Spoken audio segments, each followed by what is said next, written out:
Assalamualaikum warahmatullahi wabarakatuh.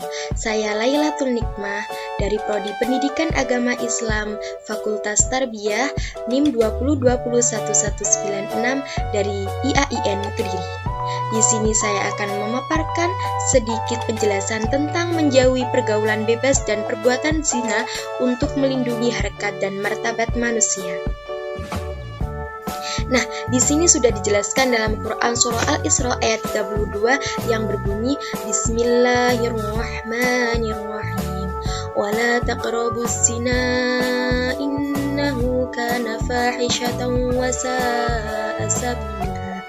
Yang artinya, dan janganlah kamu mendekati zina. Zina itu sungguh suatu perbuatan keji dan suatu jalan yang buruk. Quran surah Al-Isra ayat 32. Asbabun nuzul Quran surah Al-Isra ayat 32. Imam Ahmad mengatakan bahwa telah menceritakan kepada kami, Yazid ibnu Harun telah menceritakan kepada kami, Jarir telah menceritakan kepada kami, Salim ibnu Amir dari Abu Umamah. Pernah ada seorang pemuda datang kepada Nabi SAW, lalu pemuda itu bertanya, "Wahai Rasulullah, izinkanlah aku berbuat zina." Kaum yang hadir memusatkan pandangan mereka ke arah pemuda itu dan menghardiknya seraya berkata, "Diam kamu, diam kamu." Rasulullah SAW bersabda, "Dekatkanlah dia kepadaku." Pemuda itu mendekati Rasulullah SAW dalam jaraknya yang cukup dekat.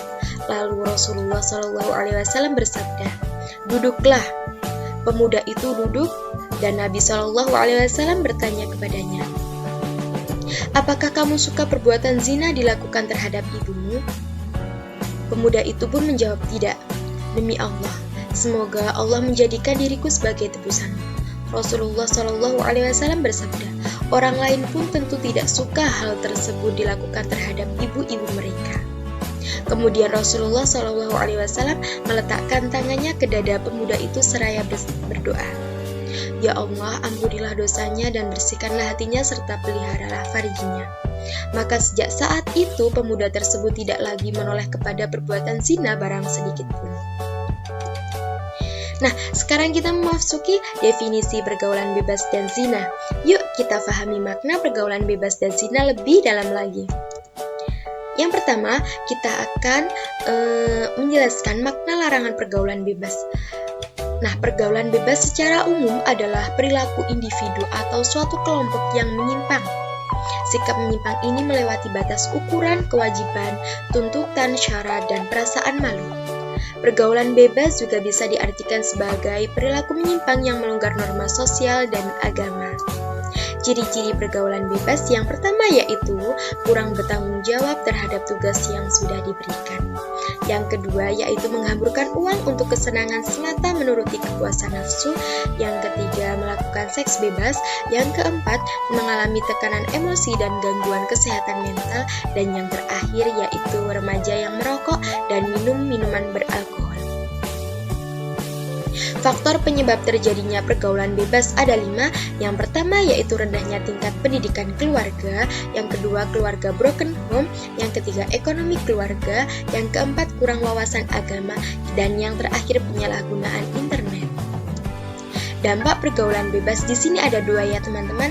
Yang pertama yaitu seseorang yang melakukan seks bebas bisa mengakibatkan kehamilan di luar nikah, bahkan para pelakunya dapat menggugurkan bayinya alias melakukan aborsi yang merupakan tindakan yang sangat tidak terpuji dan meningkatkan resiko penyakit kelamin yaitu seperti HIV atau AIDS, epilepsi hingga herpes. Nah, yang kedua, dampak pergaulan bebas ini dapat meningkatkan resiko kriminalitas pada anak remaja untuk memenuhi keinginannya, seperti merampok, mencuri, hingga pembunuhan. Seseorang yang sudah memiliki ketergantungan terhadap narkoba akan menghasilkan segala cara untuk tetap bisa menggunakan narkoba. Bahkan di saat ia tidak memiliki uang, maka ia akan mencuri dan merampok. Nah, materi kedua yaitu zina. Zina adalah persetubuhan antara laki-laki dan wanita yang tidak memiliki ikatan perkawinan yang sah. Nah, di sini ada LGBT. Apa sih LGBT itu? LGBT yaitu lesbian, gay, biseksual, dan transgender. Nah, poin keempat ini adalah termasuk perbuatan dari zina. Lesbian adalah seorang perempuan yang tertarik dengan perempuan lain. Gay adalah seorang pria yang tertarik dengan pria lain. Biseksual adalah tertarik baik kepada pria maupun wanita. Dan transgender adalah identitas gendernya bukan laki-laki dan juga bukan perempuan. Contoh perbuatan yang mendekati zina ada 5 ya teman-teman di sini. Yang pertama yaitu melakukan pergaulan bebas, yang kedua mendekati tempat yang dapat merangsang hawa nafsu, yang ketiga melihat aurat dan menghayalkannya, yang keempat melihat film atau tayangan yang mengandung syahwat, dan yang kelima yaitu membaca bacaan yang mengandung unsur-unsur yang menimbulkan nafsu birahi.